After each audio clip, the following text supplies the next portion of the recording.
audience, those few members Okay. of the audience who might not know Dr. Lewis Baldwin from this show, let's have you give them sort of an overview of your background, education, and experiences. And then we'll get into the issue of the legacy of President Barack Obama. I think you'll have an opportunity to pull a lot of things together, since this is what his 7th year as the president, and he's probably thinking about the same thing that you're probably thinking about this. Let's do it from that perspective. Well, I'm a native of Camden, Alabama, the so-called Alabama Black Belt.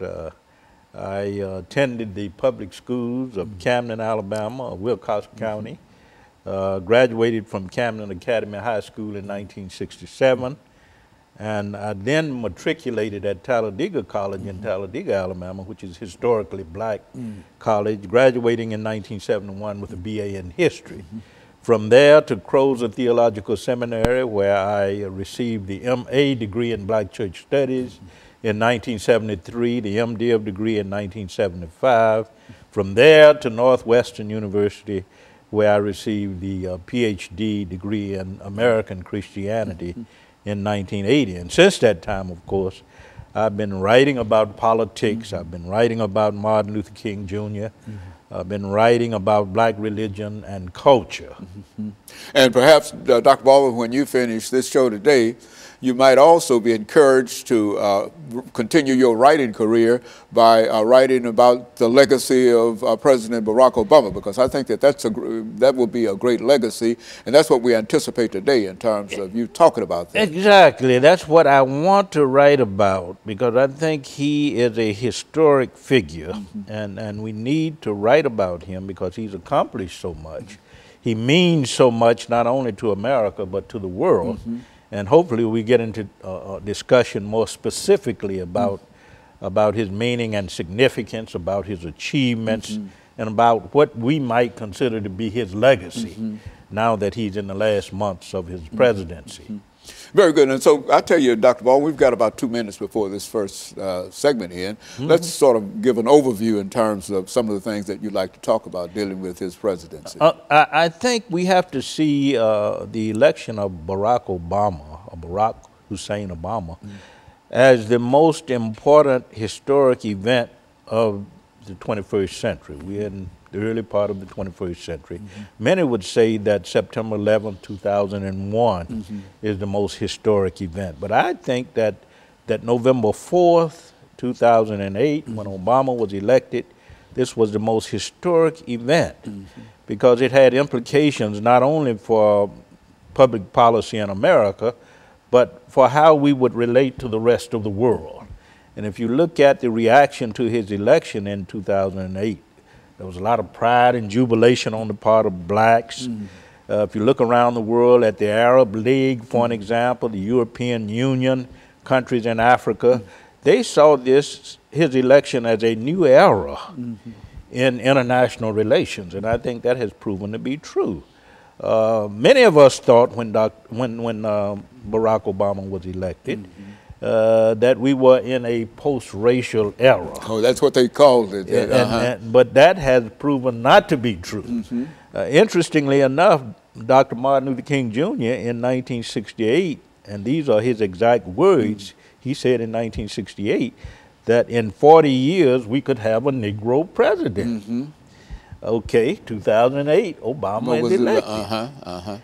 But that has not ushered in a post-racial America. We are forced to deal even more specifically with questions of race and gender and ethnic identity and religious pluralism. I think the election of Obama brought all of these issues to the forefront, and we are forced to deal with those issues now. Okay, and so what we'll do, we'll take this commercial break and then we'll come back, and we'll be back with our audience following this very, very short commercial break.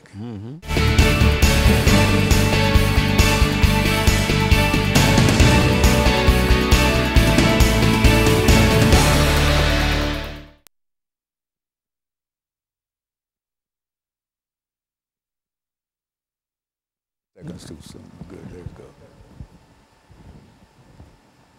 Now this is an 8-minute segment. Okay. This is his achievements. Yeah, that's good. That's good to have all of those in one spot. Yes, exactly. So what did Obama do? Well, he did. That's what I like. Yeah. How's the weather out there? Is it still? Oh man, it's hot out there. Yeah, that's what I figured. I wanted to go fishing, but I'm not going to be able to do that this evening. You a fisherman? Oh man. Oh no. Do a lot of fishing. Man. Oh yeah, you do. Marlbone Lake, Old Hickory Lake. Oh yeah. Yeah.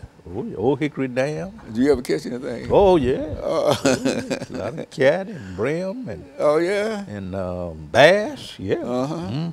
So you're a real fisherman. Crappie. Oh, absolutely. Oh man, I know my experience with fishing was going out way out in the woods with my uncle. I see. And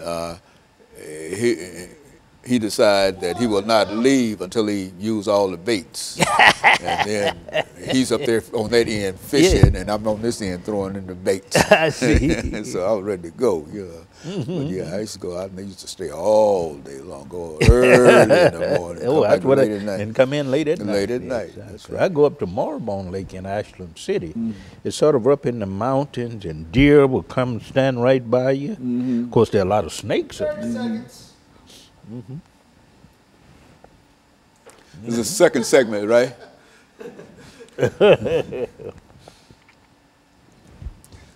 Okay. And so you're going to deal with achievements. Yeah, achievements, yeah.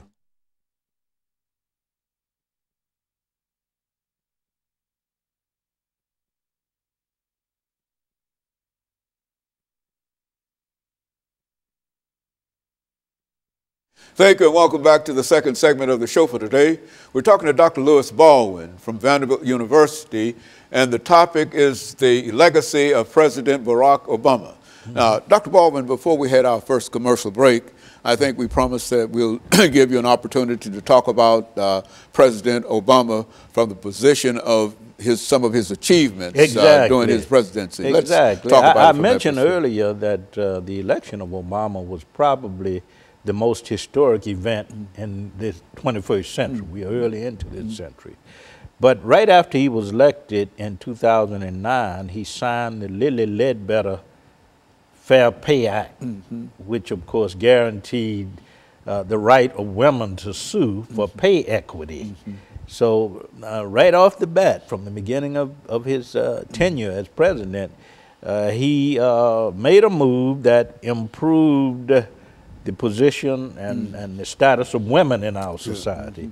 In 2010, of course, he came up with the Affordable Health Care, Affordable Care Act, Obamacare, Obamacare, which was designed to provide low-cost, affordable, quality health care for all Americans. So he moved us along the course of universal health care. And you know from our previous conversations that Dr. King had always said, Martin Luther King Jr., that in order to become the true expression of the American dream, we had to provide universal health care for all people. And Obama made that move with the Affordable Care Act. And of course, later, of course, he came up with the Iran nuclear deal, which was designed to prevent Iran from coming up with a nuclear weapon. Comprehensive investigations, inspections to make sure that Iran did not have a nuclear weapon. And recently, of course, he's done a lot in terms of reestablishing diplomatic relations with Cuba. Him and his wife in March of this year went to Cuba, and he made it clear that he's interested in engaging and empowering the Cuban people, moving them toward democracy, toward prosperity, toward a stable nation. So he's made contributions in that area as well. In terms of the LGBT community, as you well know, a lot is being said now about the LGBT community. President Obama passed a number of pieces of legislation to prevent hate crime. Okay, good. Not only on the basis of race, but on the basis of gender and sex orientation. He repealed the Don't Ask, Don't Tell legislation. So he's been active in that regard as well. He's done a lot in terms of advancing the freedoms of not only black people, but LGBT people, Muslim people, people of other racial and ethnic backgrounds. I think he's done more than any other president in my lifetime to advance the freedoms of various peoples in our society, ethnic groups, racial groups, religious groups, etc. And so in a real sense, his administration has been one that moved America forward in a real sense. Toward the realization of the American dream. And I think he's often said that he's a product of the legacy of Martin Luther King Jr. And I think he stood squarely in that legacy in terms of promoting civil liberties and the rights of all peoples, irrespective of race, ethnic background, gender, religious orientation. He's been about advancing the freedoms and the civil liberties of people. You know, I'm glad you said that, Dr. Baldwin, because when you look at what is going on around the world today, you find that there is still a great need in terms of having a person with the sensitivity of a Barack Obama in the White House. And so while he might be leaving, we can still look at some of the things that he was able to accomplish and recognize that there's quite a bit to build on. Exactly, not only on the domestic level, but on the global level. I think Obama, more than any other president in recent times, has been able to engage the challenges of globalization. And globalization has put certain demands on us in terms of how we relate to other countries, in terms of how we relate to peoples of different ethnic and racial and national backgrounds. And I think he's been able to engage the process of globalization on those levels.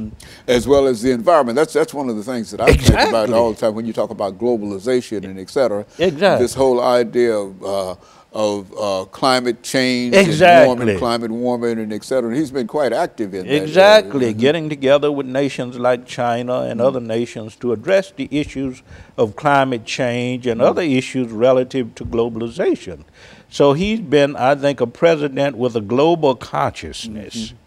And I think that's very, very important in these times because we're living in the 21st century and globalization is it's about what's going on in our world and how we relate to the world. We are, as Dr. King said in 1968, as Obama says today, we as peoples of the world are interrelated, interconnected, and interdependent. And I think Obama has addressed that in terms of his approach to public policy and international relations. Very good.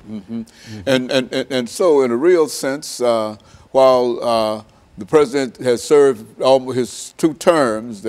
What do you see as some of the things that might be left? What about voting? See, that's I think he has addressed to some extent voting rights. We know that the efforts to restrict voting, voter suppression on the part of many of the southern states especially, Obama has sought to address that issue primarily through his Attorney General, Loretta Lynch, and before Loretta Lynch, of course, the other Attorney General whose name Holder,